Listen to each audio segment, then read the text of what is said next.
भैरवपुर गांव की वह रात किसी अपशकुन से कम नहीं थी। पूस के महीने की काली अमावस ने पूरे गांव को अपने काले साए में निगल लिया था। हवाएं इतनी सर्द थीं कि बंद दरवाजों के पीछे भी हड्डियों को गला रही थी। गांव के आखिरी छोर पर बनी महेश की झोपड़ी में सन्नाटा इतना गहरा था कि घड़ी की टिक टिक भी हथौड़े जैसी लग रही थी। भीतर मिट्टी के तेल की एक चिमनी टिमटिमा रही थी। खटिया पर सुमित्रा बेसुध पड़ी थी। उसका शरीर तवे की तरह तप रहा था और सांसें किसी पुरानी धौंकनी की तरह उखड़ रही थीं। महेश उसके सिरहाने बैठा गीली पट्टियां बदल रहा था, पर बुखार था कि उतरने का नाम नहीं ले रहा था। पास ही उनकी 13 साल की बेटी रिया और 16 साल का बेटा अर्जुन सहमे हुए बैठे थे। सुमित्रा, हिम्मत रख। मैं अभी शहर जाकर डॉक्टर खन्ना से दवाई लेकर आता हूँ। नहीं महेश, आज काला जंगल जाग रहा होगा। अमावस की रात है। बड़े बुजुर्ग कहते थे कि आज की रात जंगल से गुजरने वाला इंसान नहीं, सिर्फ उसकी खाली देह वापस आती है। माँ, अगर पिताजी नहीं गए तो अनर्थ हो जाएगा। मैं भी साथ चलूंगा। मैं अब बच्चा नहीं हूँ। नहीं अर्जुन, तुम यहीं रुको। रे पापा, अगर जंगल में उस छलावे ने आपको घेरा तो 2 लोग होंगे तो एक दूसरे को जगाए रखेंगे। अर्जुन की आंखों में डर था, पर जिद पक्की थी, मजबूरी थी।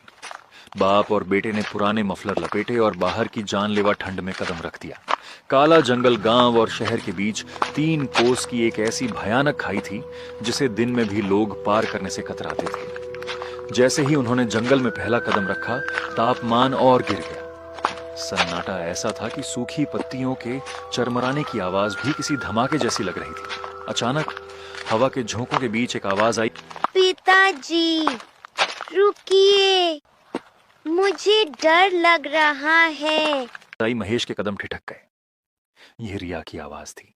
रुको रिया, तुम पीछे क्यों आई? महेश मुड़ने ही वाला था कि अर्जुन ने उसका हाथ जोर से पकड़ लिया। पापा, पीछे मत देखना। रिया घर पर है। ये छलावा है। दादी कहती थी जंगल अपनों की आवाज में बुलाता है। अगर मुड़े तो रास्ता भटक जाएंगे।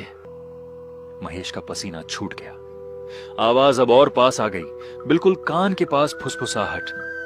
पिताजी, मुझे ठंड लग रही है, मुझे साथ ले चलो। तेज चलो अर्जुन, बस जमीन पर नजर रखो।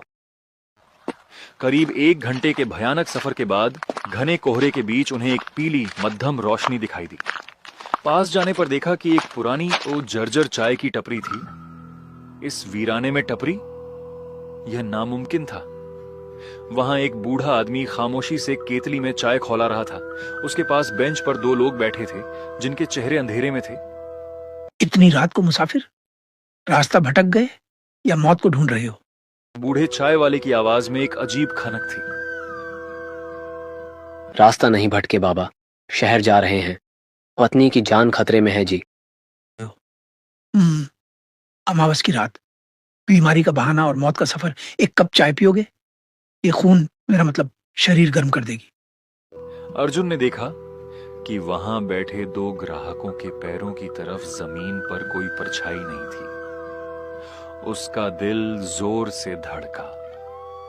नहीं बाबा, हमें जल्दी है। जाओ, पर याद रखना, आगे काला जंगल का दिल है। वहां अगर किसी ने पुकारा तो जवाब मत देना। और हाँ, जो चीज तुम्हारी है जरूरी नहीं कि वो वापसी में भी तुम्हारे साथ रहे।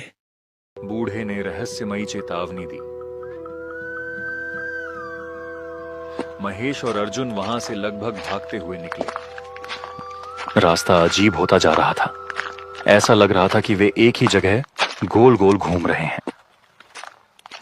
एक विशाल पीपल का पेड़ तीसरी बार उनके सामने आया। मोहन ने अपनी कुल्हाड़ी निकाली और पेड़ के तने पर एक निशान बनाने के लिए वार किया, लेकिन लकड़ी कटने की आवाज नहीं आई, बल्कि एक दर्दनाक चीख गूंजी।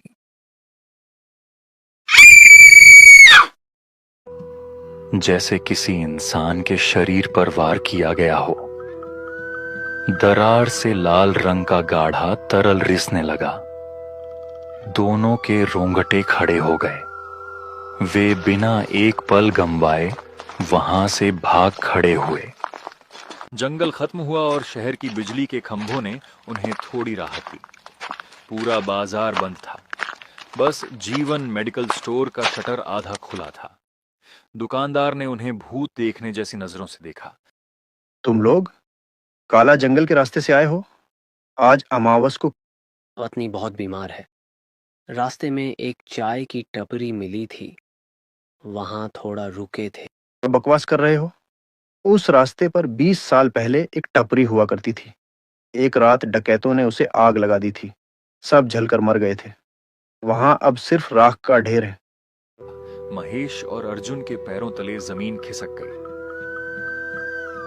लेकिन हमने आग देखी, चाय की महक आ रही थी।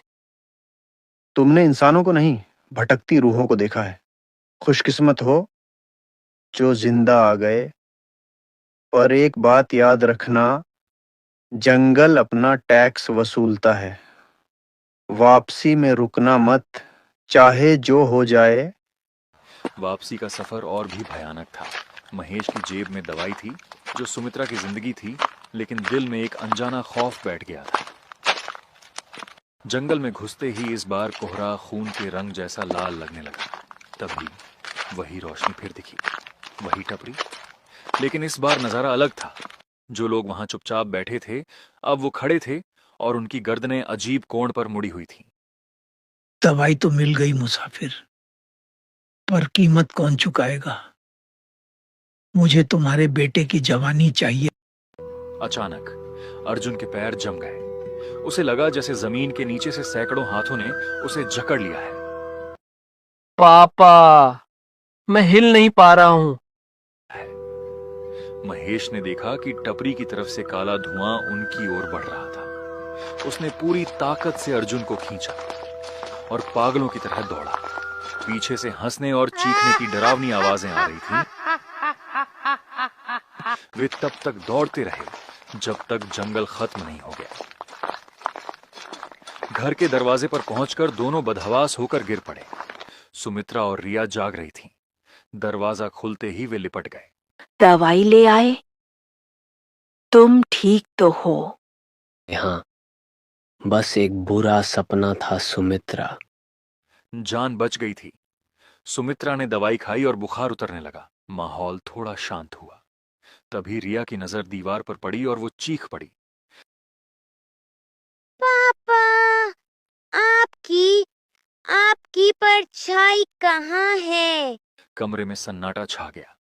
लैंप की रोशनी में सुमित्रा और रिया की परछाई दीवार पर साफ दिख रही थी, लेकिन महेश और अर्जुन जहां खड़े थे वहां जमीन खाली थी। रोशनी उनके शरीर के आर पार जा रही थी, जैसे वे कांच के बने हों।